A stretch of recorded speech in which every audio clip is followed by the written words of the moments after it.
Christians today confidently say the Bible is scientifically accurate. But if you read it with open eyes, you find that its authors, including possibly Jesus, reflect the ancient belief that the earth is flat. One of the clearest examples is found in the temptation of Jesus in Matthew chapter 4. Let me read verse 8. Again, the devil took him to a very high mountain and showed him all the kingdoms of the world and their glory. Let's pause and think. Satan takes Jesus to a mountain and shows him all the kingdoms of the world. If the earth is a sphere, round, this is impossible.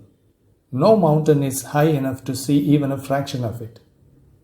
But if the earth is flat, then this description makes sense in the mind of someone who thinks distance can be conquered by height.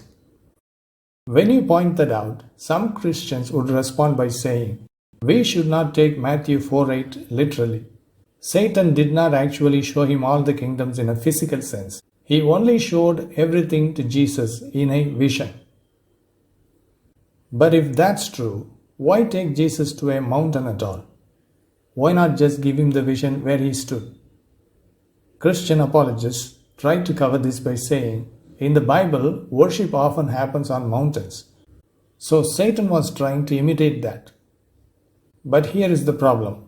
In the Bible, worship on mountains is meant to reach God. Since God was believed to be in heaven, the mountain tops were closer to him. But Satan, by contrast, is not in heaven. He has fallen from heaven and roams the earth. So why would he require a high place to receive worship?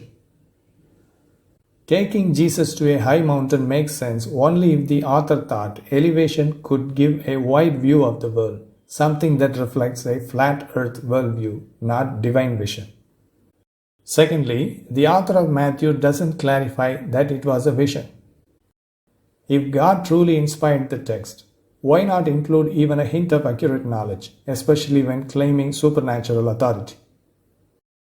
Now, Christians who want to defend the Bible's scientific accuracy often point to other verses like Job 26:7, which says, He stretches out the north over the empty space and hangs the earth upon nothing.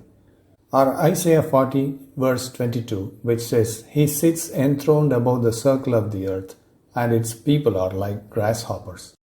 But do these verses really reveal hidden scientific truth? Not necessarily. The verse in Job uses poetic imagery, not technical explanation. In fact, the full chapter talks about the pillars of the heavens trembling and the face of the deep being frozen. It's ancient poetry, not divine astronomy. In Isaiah 40:22, the word translated as circle is hug in Hebrew, which refers to a flat disk, not a sphere. Even in ancient mythologies which existed before the Bible was written, the earth was often said to rest on nothing, on pillars, or on water, depending on the culture. These verses do not reflect divine revelation. They reflect the poetic and pre-scientific understanding of their time. In contrast, Matthew chapter 4 verse 8 is not poetry. It's part of a narrative describing a real event in the gospel story. If we take poetic verses as metaphorical, but insist this narrative must be symbolic, we are being selective with our standards. This flat earth assumption was not unique to Matthew chapter 4 verse 8.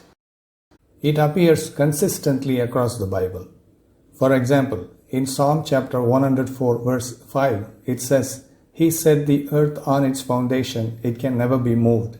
Similar language is found in 1 Samuel chapter 2 verse 8 and Job 38:4. These verses reflect the ancient belief that the earth was fixed, flat, and resting on solid foundations or pillars. While modern readers may dismiss this as poetic language, it's important to understand that ancient people used poetic expressions based on their actual worldview. If the biblical authors had understood the earth as a sphere spinning in space, their metaphors would have reflected that. Instead, their descriptions mirror the cosmology of their time. Not divine insight, but human limitation. So the idea that the Bible reflects a flat earth is not a fringe theory, it's right there in the text. The authors lived in a world without modern science. They wrote what they saw and imagined, a flat earth with ends and edges, where heaven is above and the underworld is below. Trying to force modern science into ancient text is not faith, it's desperation. If you believe the Bible is divine, you have to ask, why didn't it reveal a more accurate view of the world? If you believe it's human, only written by human authors, everything makes perfect sense. Only when you make God as the original author, the problem begins. Because this book is full of contradictions and scientific errors. When the Bible clearly reflects its author's flat earth belief, then you need to ask yourself, how many other ideas in the Bible are shaped more by ancient ignorance than divine wisdom?